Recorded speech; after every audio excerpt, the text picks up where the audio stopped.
Assalamualaikum warahmatullahi wabarakatuh. Nama saya Francisco Tanadi. Pada kesempatan kali ini saya akan membahas mengenai analisa tapak, konsep tapak dan juga program ruang. Oleh karena itu, silakan menyaksikan presentasi dari saya.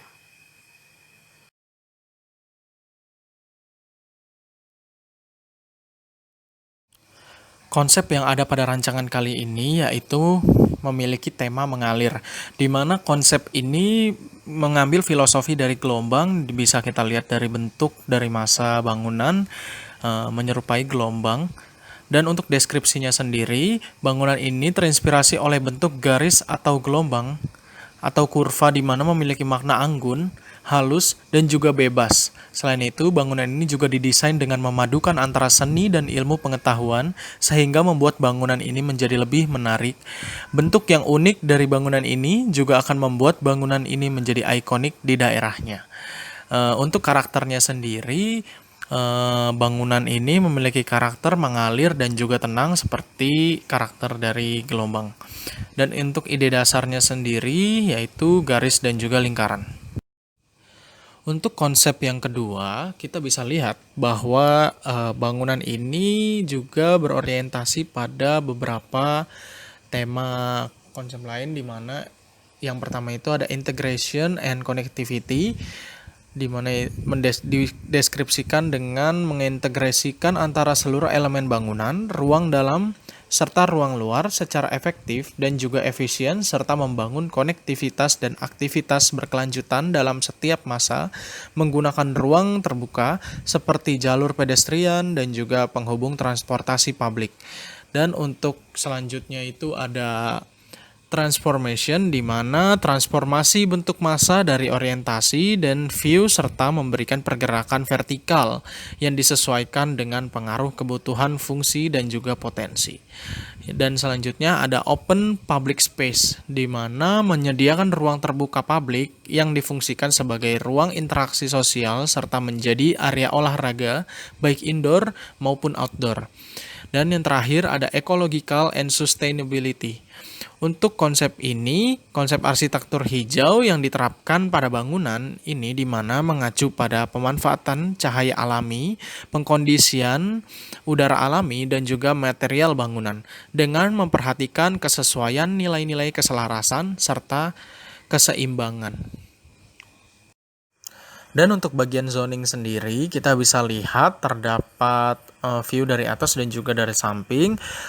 Untuk kita bisa lihat bahwa gambar yang berada di sebelah kiri itu menunjukkan beberapa warna, dibagi menjadi beberapa warna. Untuk warna krem itu melambangkan bahwa bangunan ini atau masa ini merupakan area semi private.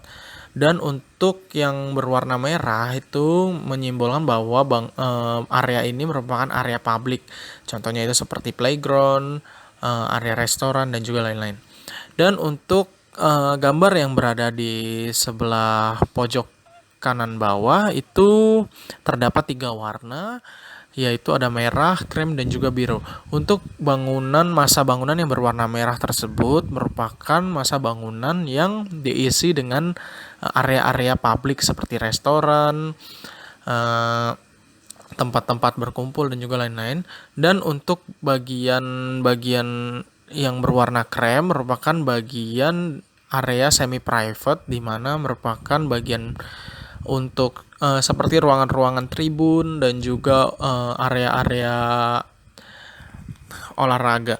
Dan untuk kotak yang berwarna biru merupakan area private, di mana diisi dengan area-area private yang bisa diakses hanya oleh pengelola. Contohnya itu seperti kantor dan juga lain-lain.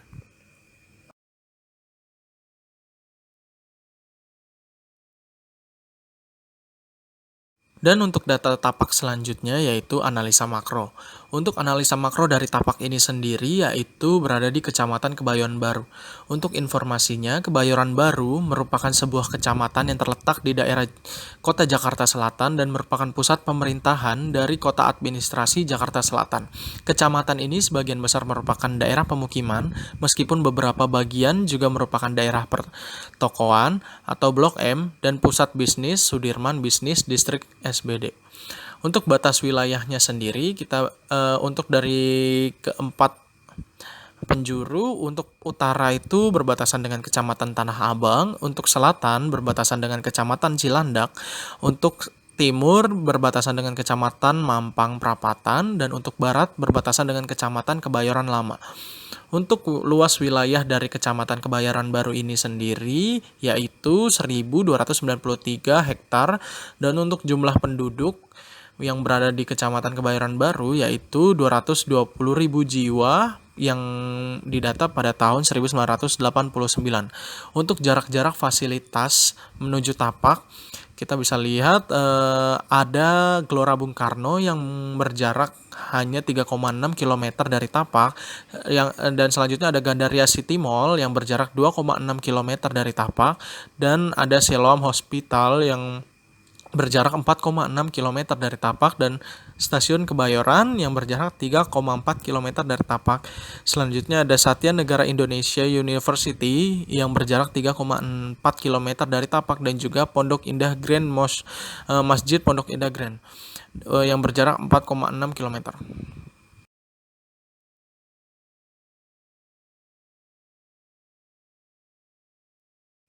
Dan untuk data Tapak selanjutnya yaitu untuk analisa mezo.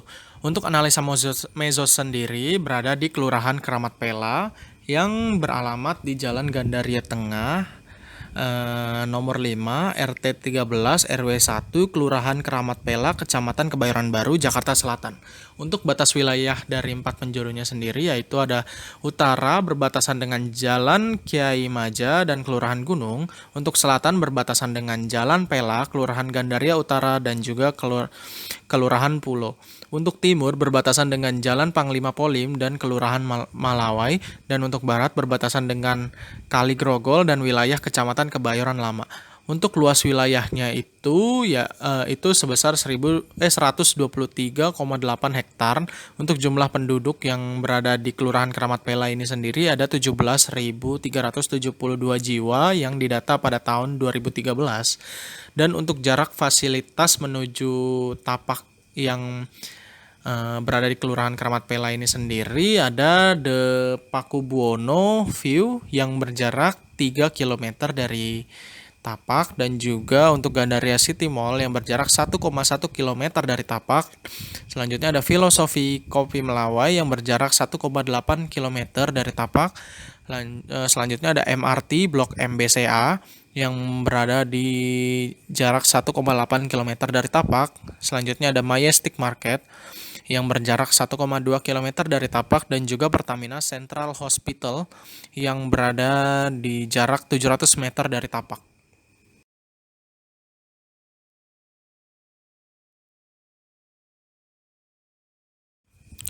Selanjutnya ada analisa mikro. Analisa mikro dari Tapak ini yaitu berada di Gor Bulungan.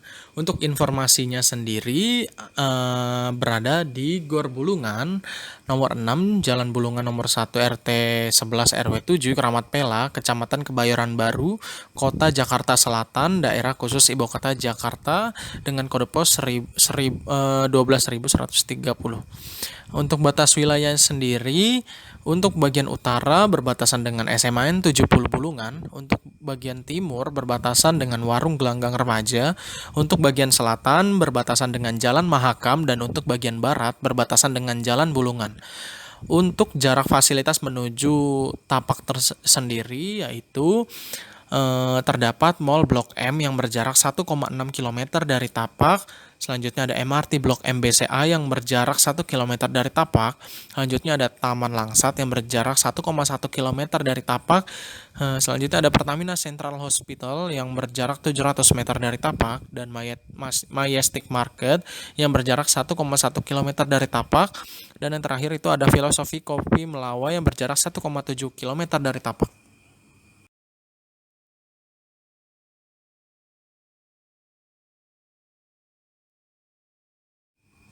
Dan kita beralih menuju analisa. Untuk analisa yang pertama yaitu analisa matahari. Untuk analisa yang pertama itu ada site yang berada di sebelah barat dan juga timur akan mendapatkan cahaya matahari paling banyak karena matahari bergerak dari arah timur ke barat. Dan untuk responnya sendiri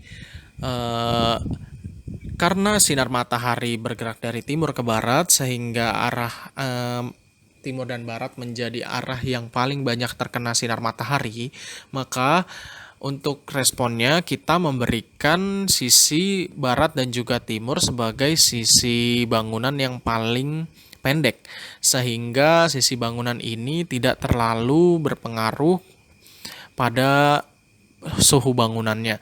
Dan untuk bagian utara dan juga selatan dijadikan sisi bangunan yang paling besar, di mana sisi bangunan ini tidak langsung terkena sinar matahari. Dan yang kedua itu ada sinar matahari dapat dimanfaatkan sebagai pencahayaan alami pada bangunan, sehingga akan lebih hemat energi. Dan bagaimana respon tapaknya? Yaitu untuk bangunannya diberikan sun shading. Memberi sun shading pada bangunan terdapat sebagai penghalang sinar matahari langsung masuk ke dalam bangunan, sehingga ruangan yang terdapat di dalam bangunan itu menjadi lebih tidak bersuhu panas, dan juga sinar matahari dapat dimanfaatkan sebagai penerangan ruangan sehingga menjadi lebih hemat energi. Dan untuk yang ketiga itu cahaya matahari yang berlebihan dapat membuat ruangan di dalam menjadi panas dan tidak nyaman untuk penggunanya. Oleh karena itu, untuk meredam panas dari sinar matahari tersebut, kita aplikasikan dengan memberikan green roof dan juga vertical garden pada bangunan untuk membantu meredam panas. Dan untuk pengaplikasiannya pada bangunan kali ini, kita bisa lihat pada analisa matahari respon terhadap orientasi bangunan. Kita bisa lihat bahwa karena masa bangunan mengikuti bentuk tapak, maka kita bisa mengambil cara lain dengan cara memberikan sun shading pada bagian-bagian ini, karena bagian timur dan juga barat merupakan bagian yang paling banyak terkena sinar matahari. Dan dengan diberikannya sun shading, kita bisa membuat sinar matahari tersebut tidak masuk secara langsung, sehingga bisa membuat suhu di dalam bangunan menjadi lebih dingin. Selain itu juga cara lain, kita juga bisa menggunakan vertical garden yang diletakkan pada sisi-sisi bangunan, di mana vertical garden ini juga bisa menghalangi sinar matahari masuk sehingga suhu juga lebih terjaga. Selain itu juga untuk bagian atapnya kita bisa memberikan green roof, di mana green roof ini juga dapat meredam panas dari sinar matahari, sehingga suhu di dalam bangunan juga bisa menjadi lebih dingin. Selanjutnya ada analisa angin. Untuk analisa angin ini sendiri, yang pertama itu analisanya adalah angin merupakan komposisi iklim yang tidak bisa dipisahkan antara bangunan dan juga alamnya. Angin akan mempengaruhi fungsi dari sebuah ruang karena menyangkut keamanan sebuah ruang. Angin yang bertiup pada siang hari dari arah tenggara ke barat laut, dan angin yang bertiup pada saat malam hari yaitu angin yang bertiup dari arah barat laut ke tenggara. Untuk responnya sendiri, kita bisa menggunakan ventilasi silang atau cross ventilation, di mana ventilasi silang ini sendiri menjadi jalur sirkulasi udara agar udara kotor tidak tertahan di dalam ruangan dan udara segar bisa dengan leluasa mengisi ruangan. Dan yang kedua itu ada fasad rooster, di mana fasad ini untuk memaksimalkan udara yang masuk ke dalam ruangan agar bisa meminimalisir penggunaan pendingin ruangan, dan juga bisa menggunakan fasad. Kita bisa menggunakan fasad rooster. Bisa kita lihat angin-angin akan melewati celah-celah dari fasad tersebut sehingga bisa masuk ke dalam bangunan. Yang terakhir itu ada memberikan vegetasi. Dan penempatan vegetasi pada bagian-bagian bangunan yang dilewati oleh angin bisa menjadikan angin yang masuk ke dalam bangunan menjadi lebih tersaring dan juga menjadi lebih sehat dan juga segar. Selanjutnya ini merupakan gambar di mana jika respon-respon yang tadi kita bahas itu kita aplikasikan pada tapak kali ini, orientasi bangunan ini. Kita bisa menggunakan ventilasi silang, di mana udara yang masuk dari tenggara bisa keluar dari barat laut. Jadi udara kotor itu tidak tertahan di dalam ruangan dan udara segar bisa dengan leluasa mengisi ruangan. Selanjutnya kita juga bisa menggunakan fasad-fasad thruster di mana sirkulasi udaranya bisa menjadi lebih baik. Selanjutnya juga kita bisa lihat ada pepohonan-pepohonan yang mengelilingi tapak. Itu merupakan usaha agar angin-angin yang masuk ke dalam tapak itu merupakan angin-angin yang segar yang sudah tersaring oleh pohon-pohon tersebut. Selanjutnya ada analisa aksesibilitas. Untuk analisanya sendiri, tapak ini berbatasan dengan jalan Bulungan dan juga jalan Mahakam. Jalan Bulungan dapat dilewati oleh kendaraan pribadi seperti motor atau mobil serta pejalan kaki. Begitupun dengan jalan Mahakam. Ini merupakan jalan dua arah. Dan untuk respon tapaknya sendiri, kita bisa mengaplikasikan jalur masuk dan juga keluar dengan sisi yang berbeda, serta posisinya itu kita beri jarak minimal 25 meter dari persimpangan jalan untuk menghindari kemacetan yang terjadi pada jalan Bulungan dan juga jalan Mahakam. Selanjutnya itu kita bisa juga memberikan jalur entrance utama pada sisi selatan yang diperuntukkan untuk pejalan kaki.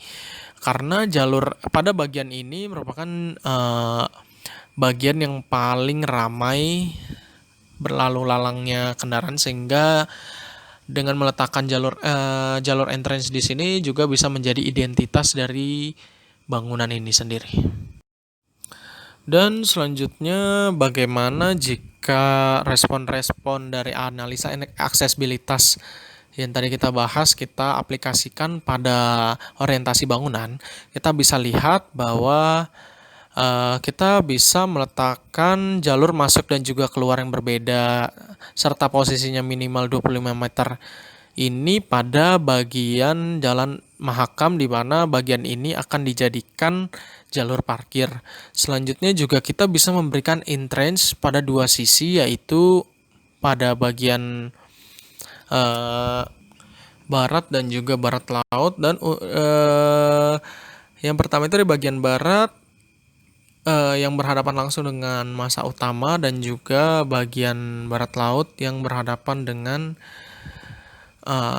playground. Selanjutnya ada analisa kebisingan. Untuk analisanya sendiri, kita bisa lihat pada gambar terdapat beberapa garis, yaitu ada garis krem, garis merah, garis biru, dan setiap garis ini menyimbolkan masing-masing. Yang pertama itu ada garis merah yang menyimbolkan kebisingan, dan untuk garis biru yang menyimbolkan tidak bising, dan juga garis krem yang menyimbolkan kebisingan pada tingkat sedang. Untuk kebisingan biasanya dipengaruhi oleh lingkungan di sekeliling tapak. Area tapak yang paling dekat dengan jalan raya akan menjadi area paling bising karena jalan raya seringkali dilalui oleh banyak kendaraan seperti mobil, motor, dan juga sepeda.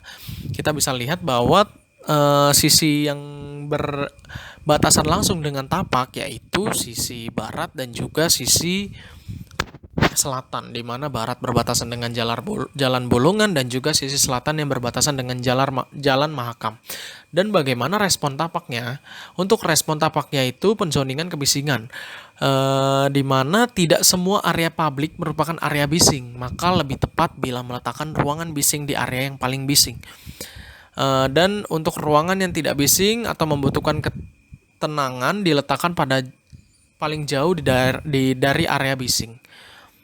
Dan untuk penzoningan ruang, kita bisa lihat lebih baik kita meletakkan area publik di dekat area paling dekat dengan pintu masuk.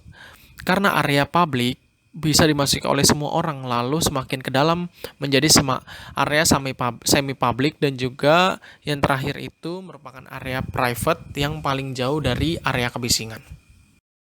Selanjutnya, bagaimana jika analisa kebisingan serta respon-responnya kita aplikasikan pada tapak? Kita bisa lihat yang pertama itu ada area bising pada jalan Bulungan. Karena area ini merupakan area yang langsung berbatasan dengan jalan Bulungan, sehingga pada sisi ini lebih tepat dijadikan area entrance yang bersifat publik.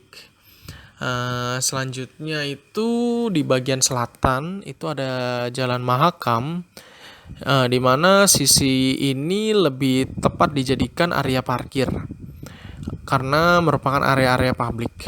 Selanjutnya itu di bagian kotak yang berwarna biru ini menyimbolkan area yang tidak bising. Karena area ini merupakan area yang tidak bising, maka akan dijadikan area-area private seperti area kantor, area diskusi dan juga lain-lain.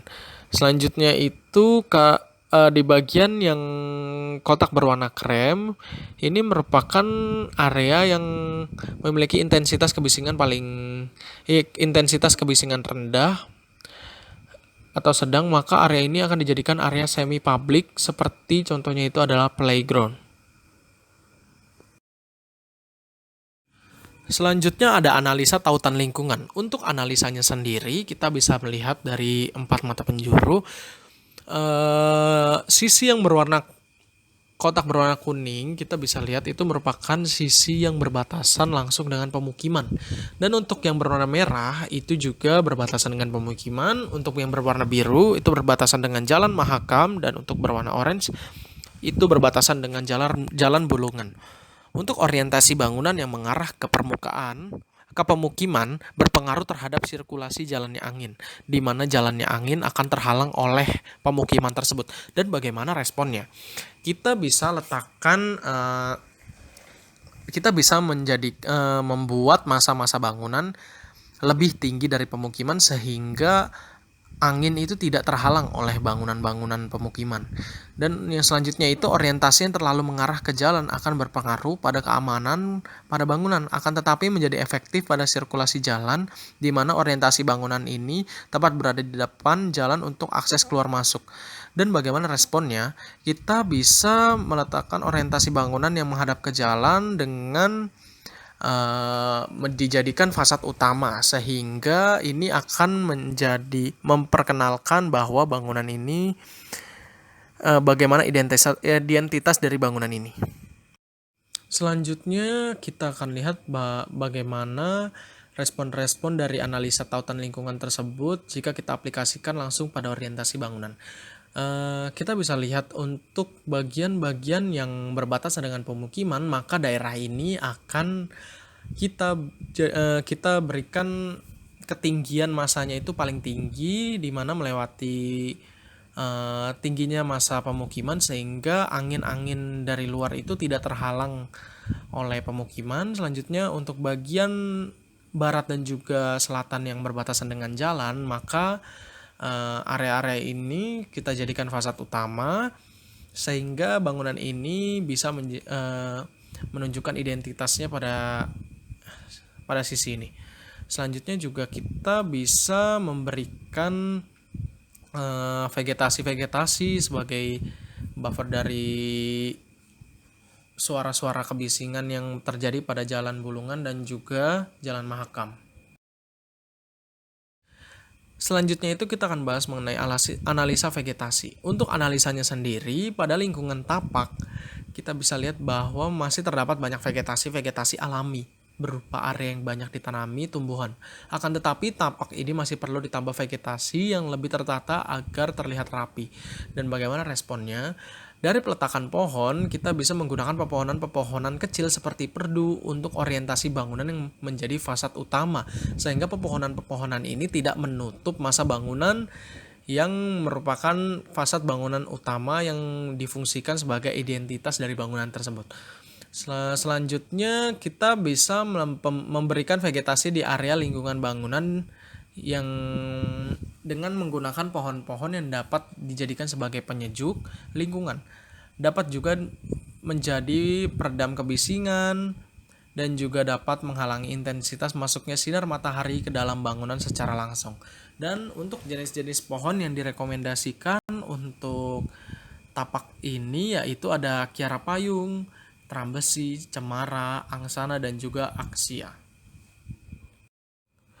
Dan selanjutnya itu kita akan bahas mengenai bagaimana analisa vegetasi dan responnya jika kita aplikasikan langsung pada orientasi bangunan. Yang pertama itu untuk bagian-bagian yang bersifat publik, contohnya itu seperti playground, jalur-jalur masuk, itu bisa kita berikan pepohonan-pepohonan yang bersifat penyejuk, sehingga sinar matahari, teriknya matahari itu tidak langsung terkena pengunjung-pengunjung pada saat beraktivitas di luar. Selanjutnya itu kita bisa letakkan perdu pada sisi barat bangunan, di mana perdu ini bisa dijadikan sebagai hiasan. Selain itu juga bisa kita jadikan peredam suara. Selanjutnya itu untuk pohon-pohon penyejuk yang direkomendasikan di sini itu ada kiara payung, ada cemara, dan juga angsana.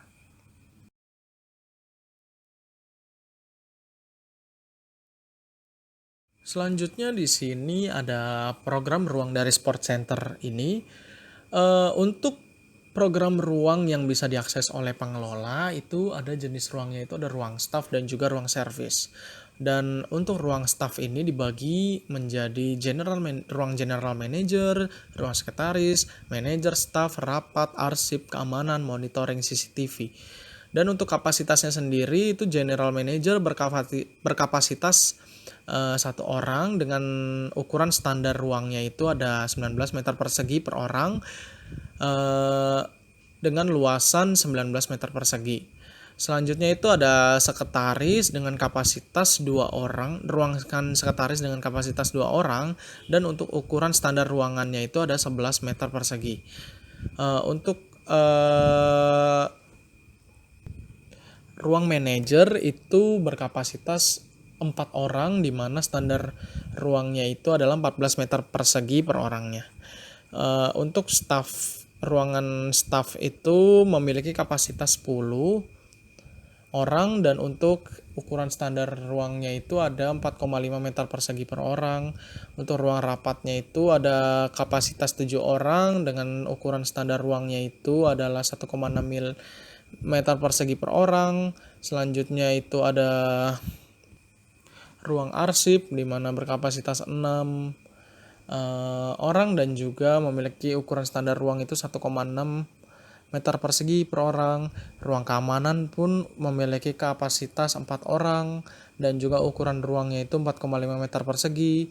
Monitoring CCTV juga berkapasitas 4 orang dengan ukuran standar ruangnya itu 4,5 meter persegi.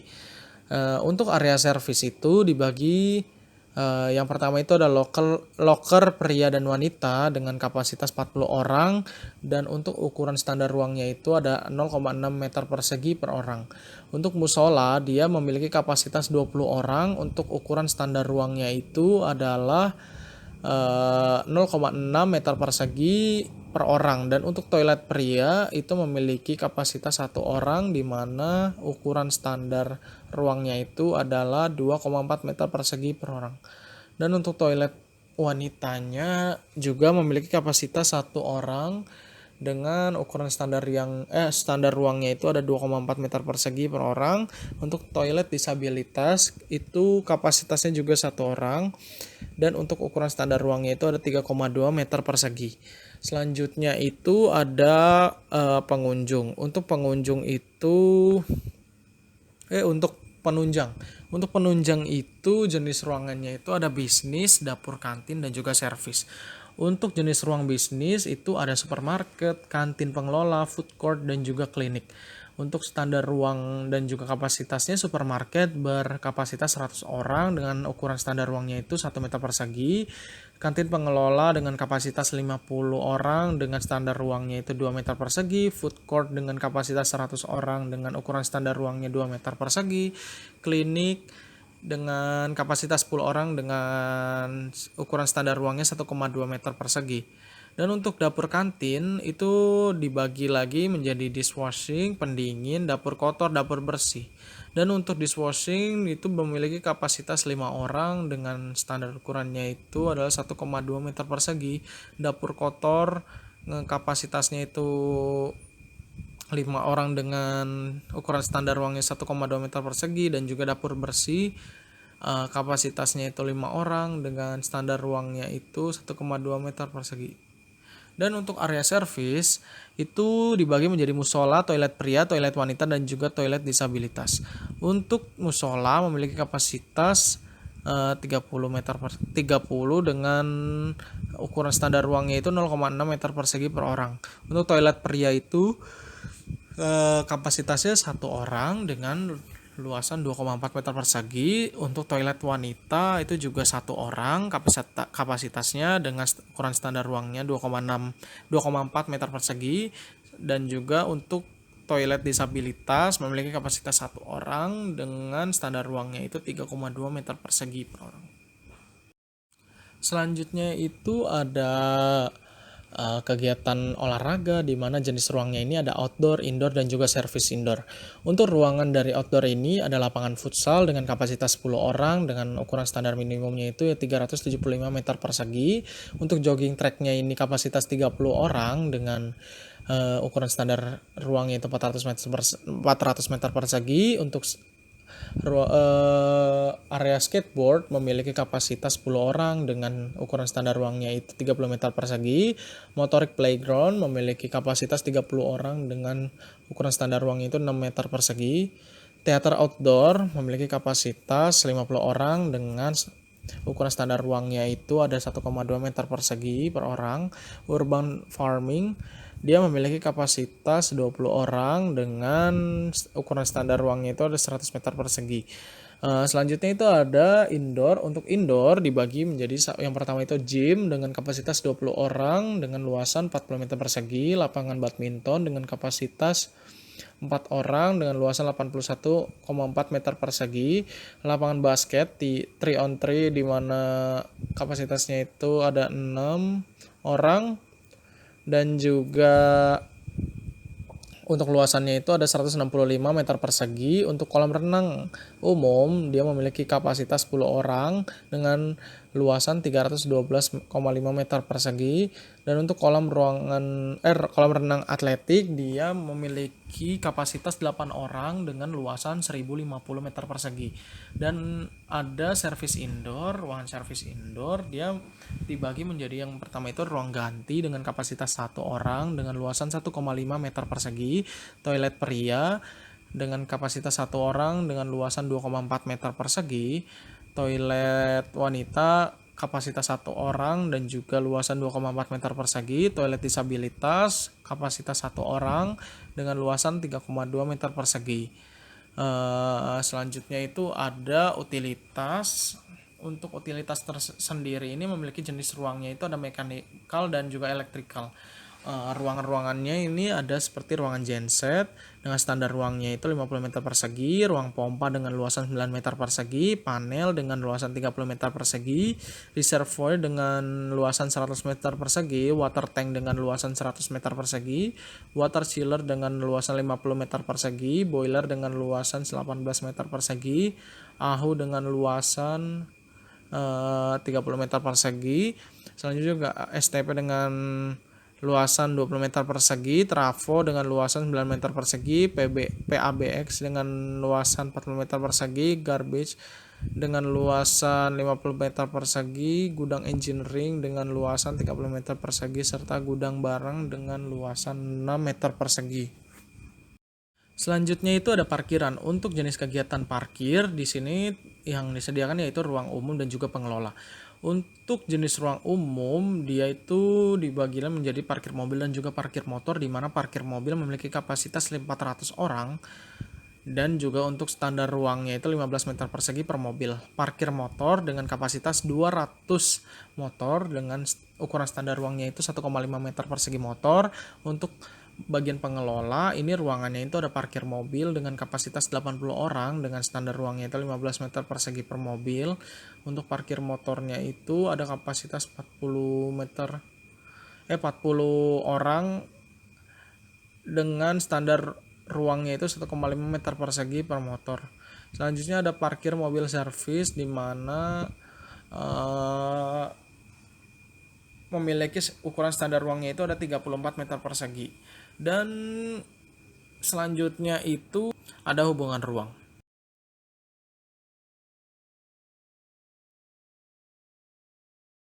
Selanjutnya di sini ada zoning dari bangunan.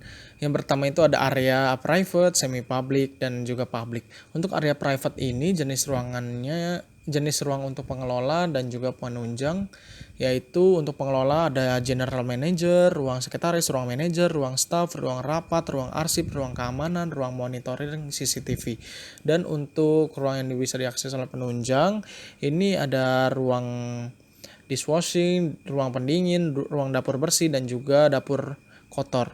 Dan untuk bagian semi public ini yang bisa diakses oleh penunjang dan juga olahraga.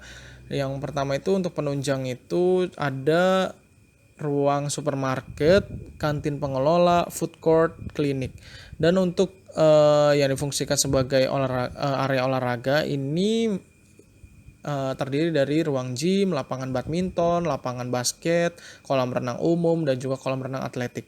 Dan untuk bagian yang bersifat publik, ini jenis fasilitasnya itu adalah fasilitas olahraga yang dimana terbagi menjadi ruang jogging track, lapangan futsal, skateboard, motorik playground, dan juga teater outdoor. Dan untuk bagian publik yang berada di outdoor itu ada parkiran, yaitu ruangannya itu ada parkir mobil, parkir motor, parkir mobil pengelola, parkir motor pengelola, dan juga parkir motor servis. Dan untuk bagian servis yang berada di outdoor itu ada jenis ruangannya itu ada pengelola, olahraga, penunjang, dan juga utilitas. Untuk pengelola ada locker, musola pengelola, toilet pria pengelola, toilet wanita pengelola, toilet disabilitas pengelola.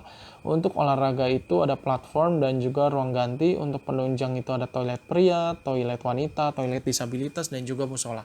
Dan untuk utilitasnya itu terdapat ruang genset, ruang pompa, ruang panel, ruang reservoir, ruang water tank, water chiller, boiler, garbage, gudang engineering, gudang barang, dan juga bengkel kerja. Selanjutnya ada analisa kegiatan. Di sini bisa kita lihat ada bagian-bagian yang berbentuk segi 6, di mana ini menggambarkan kegiatan-kegiatan yang bisa dilakukan itu, dan juga terdapat garis-garis penghubung berwarna biru, berwarna kuning, dan juga berwarna merah. Untuk garis yang berwarna biru itu menyimbolkan sirkulasi umum, dan untuk bagian yang berwarna kuning itu menyimbolkan sirkulasi atlet, dan juga bagian merah itu menyimbolkan sirkulasi pelatih. Untuk sirkulasi pelatih, dia kegiatannya yang bisa dilakukan itu ada mengelola informasi olahraga, mendata para atlet, dan juga melatih. Dan untuk sirkulasi dari atlet ini itu ada fitness, ada berenang, dan juga lomba. Selain itu juga berlatih. Dan untuk sirkulasi umum, untuk kegiatan-kegiatan yang bisa dilakukan itu ada ibadah, buang air kecil atau besar, mengecek kesehatan, makan, belanja, refreshing, olahraga, berorientasi, parkir kendaraan, jalan kaki, kendaraan umum, bermain bola, berkebun, dan kegiatan lainnya. Selanjutnya itu kita bisa lihat organisasi ruang. Kita bisa lihat di sini untuk bagian yang berbentuk segi 6 ini diberi warna yaitu hijau, biru, kuning, dan juga orange. Untuk bagian yang berwarna hijau merupakan area publik, untuk bagian berwarna orange merupakan area service. Untuk area berwarna biru merupakan area semi publik, dan juga untuk area berwarna orange merupakan area private. Dan untuk bagian yang bersifat publik ini ada pedestrian, ada pengguna, ada parkiran, ada halte, ada outdoor space, ada lapangan futsal, ada perkebunan, ada motorik playground, ada teater outdoor, dan juga skateboard, ada jogging track. Dan untuk area-area private yang berwarna orange ini ada ruang staff, ada ruang arsip, ada ruang rapat. Dan untuk area semi publik ini ada ruang food court, ada klinik, ada lobby atau mall, ada store, ada resepsionis, ada lapangan badminton dan juga basket, ada kolam renang, ada gym, ada kolam renang atletik. Dan untuk bagian ruang yang service di sini ada musola, ada toilet, ada ruang ganti, dan juga lain-lain. Selanjutnya itu ada analisa kegiatan yang bisa kita lihat dari perbedaan warna garis, yaitu ada garis berwarna krem tua dan juga berwarna marun. Untuk krem tua di sini menyimbolkan sirkulasi manajer dan untuk berwarna marun menyimbolkan sirkulasi staff. Dan untuk sirkulasi manajer ini ada kegiatannya itu ada buang air kecil atau besar, merawat dan mengobati, ibadah, memasak atau mencuci, menyimpan bahan makanan, berbisnis, berdagang, parkir kendaraan, jalan kaki, kendaraan umum, merawat tanaman, membuang sampah dan juga lain-lain. Dan untuk sirkulasi staff di sini kegiatannya itu ada mengelola, berbisnis, pemeliharaan, bekerja dan juga kebersihan dan keamanan.